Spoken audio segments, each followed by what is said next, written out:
So, balik tayo dito sa, ah,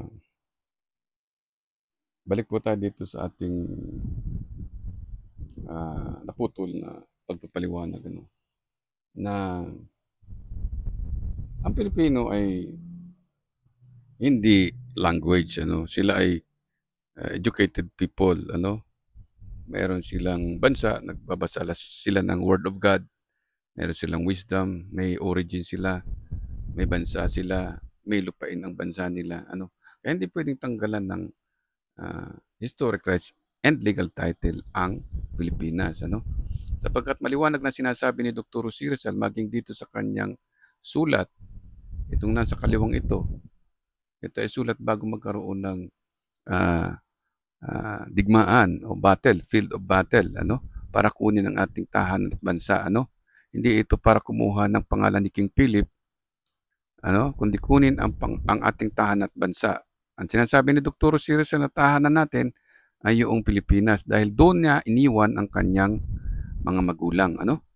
So maliwanag na sinasabi ni Dr. Rosy Rizal na ang Pilipinas ayon sa 1973 Constitution ay mayroong kasaysayan sa kanyang sovereignty ano. Okay?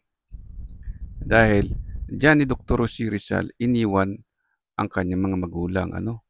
Hindi niya iniwan ang Pilipinas sa bayan of the province of ancestry of China ano.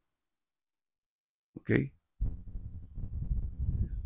So maliwanag na ang sinasabi ni Dr. Rosy Rizal na iniwan niya ang kanyang mga magulang ano sa tinatawag niyang home and country na maraming nangamatay ano, yung mga childhood friend niya in the home now lost ano. So yun yung mga namatay doon sa sinasabing home niya ano. Okay. So ilagay natin dito yung connection ng mga namatay sa kanyang home and country. Okay. Ang unang namatay para sa Pilipinas na tinatawag ni Dr. Rosy Rizal na home and country ay una yung pinuno ng Katipunan. So ang sinasabing Katipunan ay yung Filipino nation. Okay, ito. Nandito. Okay? Kaya kasama yung elders nila, ano? So, kaya sinasabing may elders sila dahil sila ay naging adolescent mula sa isang bansa. Ibig sabihin, lumaki sila, pinalaki sila ng kanilang mga magulang mula sa isang bansa. Sabi ni Dr. Rosy Rizal ay, my dreams when scarcely an adolescent. My dreams when a young man full of life. So, ibig sabihin, from adolescent to become, and then until he become a young man full of life, pinalaki siya ng kanyang mga magulang dito sa bansa na kung saan doon niya iniwan ang kanyang parents and loves. Ano? So doon niya iniwan yung kanyang parents and love sa bansa niya. At ang tawag niya nun ay home and country. Kaya ito, doble-doble na, inuulit ni Dr. Rosy Rizal na ang Pilipino ay may historic rights and legal title that this is our home and country. This is Filipinos' home and country. So, paano mo sasabihin na yung Filipino language na nakatira doon sa Taiwan, malapit dyan sa Fujian? Ano? Kaya salot itong mga gumawa ng 1987 Constitution na mga Chinese. Ano? Tinanggalan tayo ng home and country kasi gusto tayong ilagay doon sa sinasabing Chinese beloved ancestry. Okay? Gusto nila na diyan tayo dalhin. Ano? Kaya kinonvert niya yung Filipino people ay Filipino language. Kaya ang tanong, saan ka nakakita na meron tayong 6 milyong Filipino language noong panahon? Ano? Kaya yan ay 6 million young Filipino nation. Kaya hindi dapat dinidelete sa 1987 Constitution na ang Filipino people ay isang nation, hindi isang language o tribo mula dyan sa people na galing sa language na nagmula diyan sa tapat ng Fujian Province, 'no, para mabuo ninyo yung 9 dash line, ano. So, ang sabi ni Dr. Jose Rizal dito ano, na siya ay kabilang sa 6 milyong Pilipino people. Ibig sabihin ng people ay sila ay pinalaki ng kanilang magulang, ano, from their birth, from the time of their birth. Mula nang sila ipanganak sa isang lupain, ano? Ang sabi ni Dr. Jose Rizal, ako ay may bansa at ako ay nagmula sa lupain ng aking bansa. Ayan ang ibig sabihin ng farewell beloved country, our lost Eden. Paalam minamahal kong bansa. Sa iyo ako, sa iyong lupain ako nagsimula. Okay, so kaya ang sinasabi ni Dr. Jose Rizal, I die under your sky. Okay. Yan ang sinasabi ni Dr. Jose Rizal, ni Dr. Jose Rizal, ano? I die under your sky. So, ang may-ari ng sovereignty ng Pilipinas, ng sovereignty ng kanyang bansa, maging sa air, ano, sa kalangitan man, ano, ay walang iba kundi ang Pilipinas. O, bakit mo tatanggalan ng historic rights and legal title na ang Pilipinas may sariling sovereignty sa territory at may kasaysayan, ano? May kasaysayan ng tao, ng Pilipino ay citizenship, nationality, tao, may dugo at ready na ipagtanggol ang kanilang bansa para sa kalayaan. So, yun yung pagtatanggol ng mga Pilipino sa kalayaan ng bansa. Na ang tinatawag nila sa kalayaan ng Pilipinas ay ang ating Diyos for final redemption. Ano? Hindi sila nagtutula. Nagdasal sila at umawit sa ating bansa. Kaya ang ating national anthem ay Bansang Pilipinas, perlas ng silanganan. O di ba yun yung perlas ng silanganan ay yung Pilipinas ang nasa silanganan, hindi yung bayan ng province of China. So, ang gusto ng mga Inchik, yung perlas ng silanganan, bayan nila. Galing sila sa province, Kaya nagsimula ang pamimigay ng kasaysayan ay dahil sa mga makabayan. At yang mga yan, pag pinagtingnan ninyo mga monumentong ginawa ng mga makabayan, lalo na dyan sa bayan ng Wenceslao Q. Vinsons sa Camarines Norte, makabayan yan. Lahat ng nagpa-project ng 9 dash line ay makabayan. Kasi gusto nila, sila ay galing sa province of ancestors of China. Yan na nabuo yung founding of New China. Yung Pilipinas, ginawa nilang New China dahil doon daw sa mga pangalan ng mga kabataang makabayan na may mga monumento sa Philippine universities at may mga monumento rin sa mga harap ng munisipyo, sa mga parking lot, dyan sa mga parking, dyan sa mga national park, dyan sa mga national highway, national roads natin, naglagay sila ng mga pangalan nila. Hindi naman pangalan dito ng mga makabayan na sinasabi ni Dr. Jose Rizal, Ang may historic rights and legal title sa 1987 Constitution ay ang Pilipinas, hindi yung makabayan from the province of China. No? So since 1896, 129 years ago, ang sinasabi ni Dr. Jose Rizal paulit-ulit ay ang kasaysayan ng bansa na kung saan doon niya iniwan ang kanyang mga magulang. Doon sa inidulo niyang bansa. At yun ang minamahal niyang Pilipinas. Hindi siya nagmahal na yung Pilipinas gawin niyang bayan of the ancestral province of China.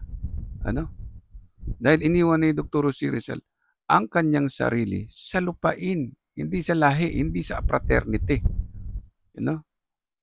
Iniwan nila ang buhay nila ng mga namatay para sa Pilipinas Ang mga namatay nasa paragraph 9 ng May Ultimo Diyos, no? Kung saan sila namatay, ay sa ilalim lang daw ng kalangitan, ano, ng bansang Pilipinas, Ayan,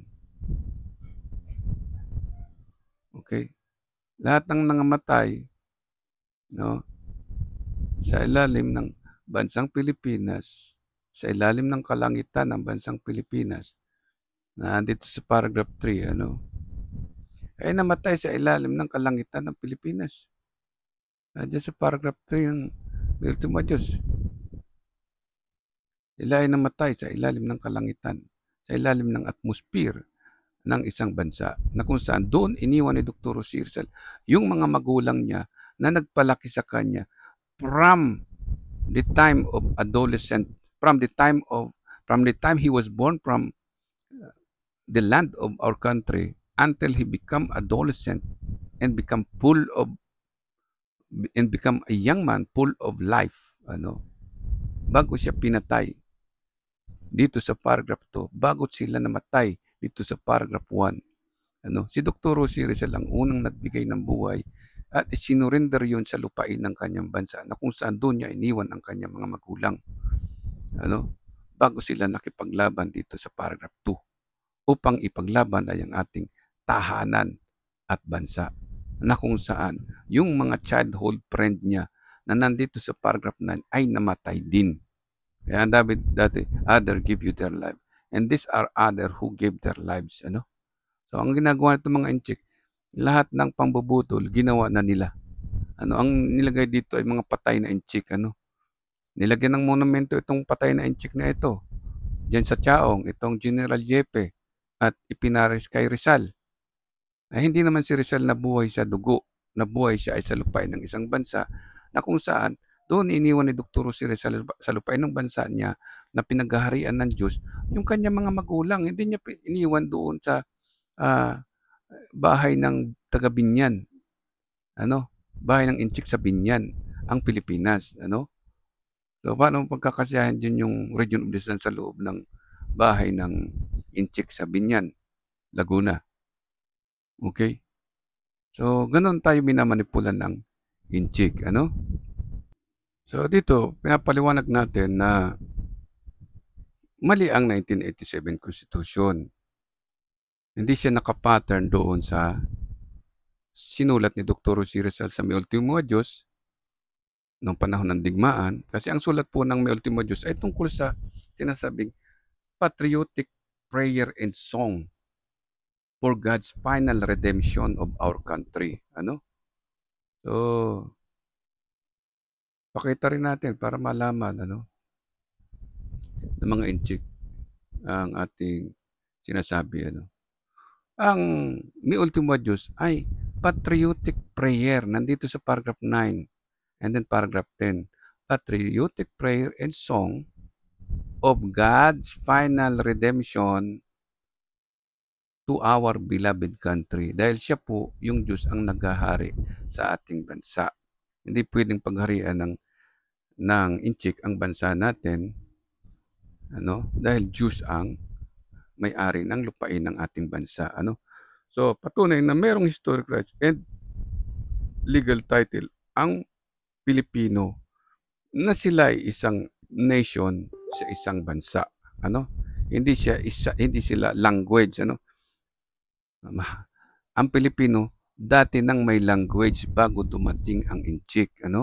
Sabi dito ni Dr. Jose Rizal, the inhabitant of the Philippines has their own language they speak. The Filipino young nation has their own language which they speak, and they use their language on educating people, because these young Filipino people are inhabitants in a country like the Philippines. So, ibig sabihin niya, yung Australia, bansa din, pero siya ay foreigner. Okay? Yung Polynesia, may mga bansa sila diyan kung saan yan diyan sa Pacific Islands. Yung Indian, may bansa din sila at yung bagong tuklas na ah, gusto nilang magkaroon ng sariling independence. Ano? So tayo, 1896 pa, nagtayo na ng independence. Ang China, 1949 lang yan nagkaroon ng independence sa kanyang sariling ah, mga tao. Gawa-gawa lang yung independence nila na ikinalat nila dito na ang gusto nila ay ang independence ng China ang bayan ng Pilipinas. Ano? So, way ahead ang Pilipino na nagkaroon ng bansa at nagkaroon ng sariling nationality bago dumating itong mga mangloloko na ito na nagsulat ng 1987 Constitution. Ano? So, ganun yan. So, ang ibig sabihin ni Dr. C. Rizal dito sa ah, paragraph 9 ng paragraph 1 ng May Ultima Diyos at paragraph 13, ito yung Diyos niya na binabanggit niya dito sa paragraph 13 ng May Ultima Diyos. Ito rin yung Diyos na sinasabi niya dito na sa paragraph niya na ito, ano? At saka dito sa paragraph na ito sa kanan, ano? To doubt God is to doubt one's own conscience, ano? Kasi nagtitiwala si Dr. C. Rizal na ang Diyos ang pinag-iwanan niya ng kanyang bansa at sa bansa niya iniwan yung sinasabi niyang family niya. So itong paragraph na ito ay naka-pattern dito sa paragraph 13. At itong paragraph na ito, sa baba na ito, ni Ninoy Aquino, ano, ay naka-pattern naman yan, yung heroic stubborn conflict na ito, dito sa paragraph 2 ng May Ultima Diyos, na ang pinaglaban nila ay yung habitation ng Filipino people, yung tinitirhan, yung home and country. At yung mga namatay dito sa stubborn complex na ito yung nasa paragraph 9. Ano? So, hindi galing kay King Philip. Ang pangalan ng Pilipinas na ang Philippines, translation lang siya ng salitang Pilipinas. Yung Philippines. Kasi after ng 1896, ito yung May Ultima Diyos ay 1896 nangyari. Ano? Itong sulat niya ito ay bago nagkaroon ng 1896 Revolution. Okay? So, kaya piki ang 1987 Constitution. Dahil ito ay People's Republic of China Revolution ang ginawa nila. Kasi si Cory Aquino, ginawa nilang national hero ng China sa Pilipinas. Ganon din si Lucio Tan. Ano? So, hindi ganyan ang na pagtutuloy-tulayan ang mga bayani na galing sa province of China dahil bayan ang Pilipinas. Ano? So, hindi iniwan ni Dr. C. Rizal sa ancestry ng kanyang pamilya ang Pilipinas. Hindi nila pwedeng baliktarin na ang paragraph 13. Ano? Iniwan ni Dr. C. Rizal ang kanyang parents at kanyang mga magulang sa bansang Pilipinas. Hindi binabaliktad ng incheck na iniwan ni Dr. C. Rizal ang kanyang bayan sa kanyang ancestors. So, yan ang pinamanipulan nila. Hindi naman ito tungkol sa lupain ng ancestors ng China. Dahil ang sabi ni Dr. C. Rizal, ang aking bansa ay aming Eden. Ang ibig sabihin niya, ito ay lupain na nilalang ng aming Diyos. So, hindi pwedeng banggitin ng China na, uy, lupain namin yan. Wala kayong historic rights and legal title dyan sa 1973 Constitution. Burahin namin yan dahil ang mga Pilipino, language lang. Ganyan ang nangyari sa 1987 Constitution. Lokohan, ano? Nagpanggap na pinapatay sila ng military habang nananakop. Okay? So, sa mga sulat ni Dr. C. Rizal ay nagtatali, ano? Na talagang may kasaysayan ang Diyos sa ating bansa. Dahil sinasabi ni Dr. C. Rizal, the Philippines is a place where faith does not kill, where the one who reigns is God. And of course, kung ang Diyos ang naghahari sa inyong bansa, natural na yung Diyos naghahari sa iyong family. Naghahari sa iyong mother, no? Ang Diyos naghahari doon sa 6 milyong Pilipino. Okay, so ibig sabihin, ang pinagharian noong 1896 ay hindi 6 milyong language. Pinaghari ni Dr. Jose Rizal ang Diyos sa 6 milyong Pilipino people, ano? Sa Filipino nation. Ah, Kasi ang people pwedeng magmula yan sa ano sa Taiwan, ano? At yun nga ang kanilang ginagawa. Okay? So, ang Pilipino ay pinagharian ng Diyos nung panahon at sila ay 6 milyong Pilipino. Okay? So, malinaw na sinasabi ni Dr. Jose Rizal na ang mga namatay sa bayan ay hindi Pilipino, ano? Kasi nung panahon ang bayan, wala silang elders, ano? Ang elders nila nasa China.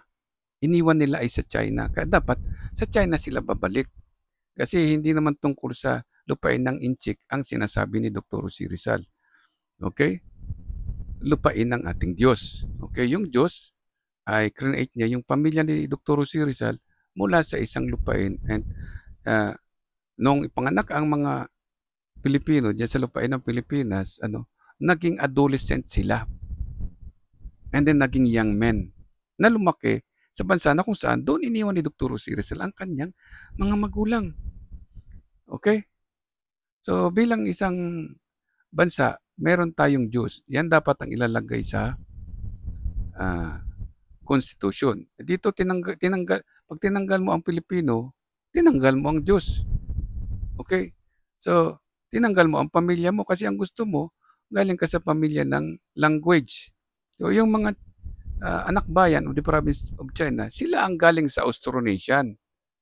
Kasi ang salitang Eden ay dito kami nagsimula, hindi kami dito dumating. Okay? Ang salitang farewell beloved country, our lost Eden, ang ibig sabihin niya ay, paalam minamahal kong bansa, sa iyong nawawalang lupain, diyan kami nagsimula. Hindi mo sabihin diyan kami dumating kasi ang salitang Eden is not a place of arrival. It's always place of God's creation. Pinakita natin sa Genesis chapter 2 verse 7-8 na yung salitang Eden ay ginamit ni Dr. Jose Rizal upang hindi tayo masakop ng ibang bansa o ng sinasabing ibang race or ibang inhabitant. Ano? O pinaliliwanag ni Dr. Jose Rizal ang inhabitant ng Pilipinas ay 6 milyong Pilipino. Ano? And they have mother and they have elders. Ano? At yun ang tinatawag na one nation. Iisang citizenship, iisang nationality, saan man kayo pinanganak sa Luzon, Visayas at Mindanao sa rehiyon ng araw. Okay? So, ang Pilipinas, ayon kay Dr. Jose Rizal, ay tunay na may historic rights and legal title. Dahil yan yung lugar kung saan ibinigay nila Dr. Jose Rizal ang kanilang buhay. English nga lamang ito. Ano? Okay? Sino ba namang manghihingi ng pangalan kay King Philip? Ano? Ay maliwanag naman sinabi ni Dr. Jose Rizal, hindi sila nanghihingi ng name ni King Philip. Ano?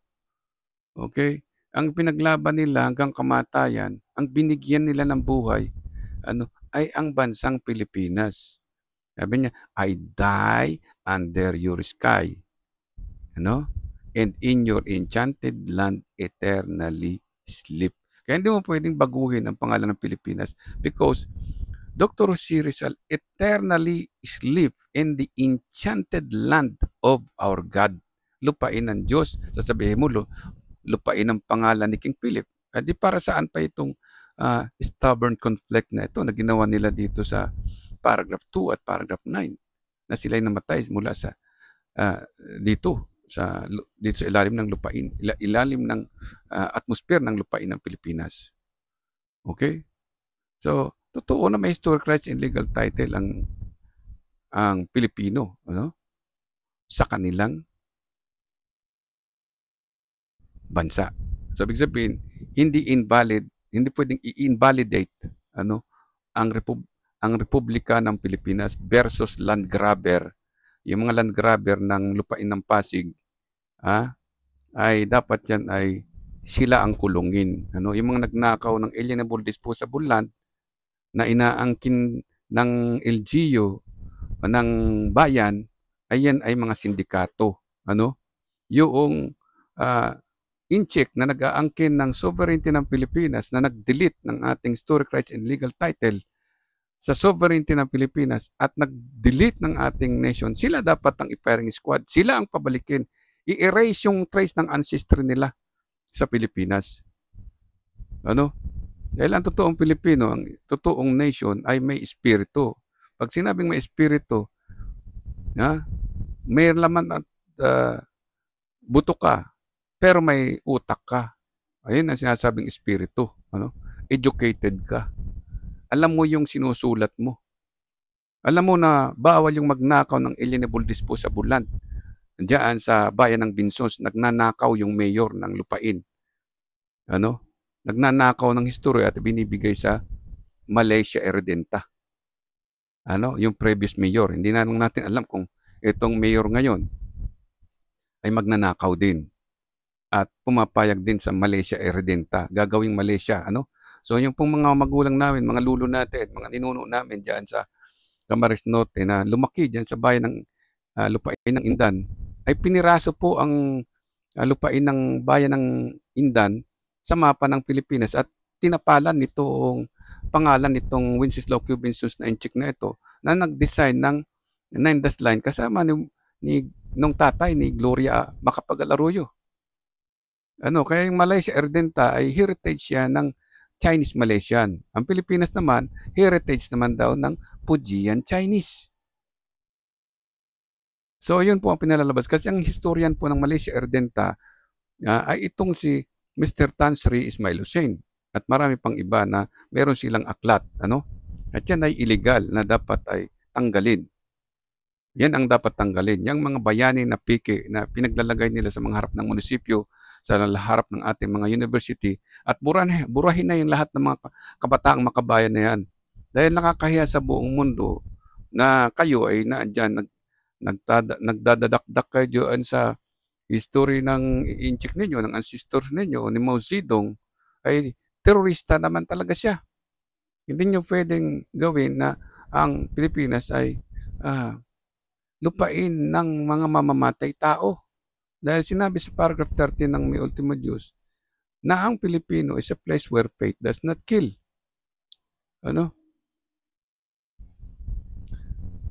The Filipino where our soul, has been made by God is a place where faith does not kill. So ang Pilipinas ay lugar ng hindi mamamatay tao. Ay bakit pinapatay ninyo ang Pilipinas sa 1987 Constitution?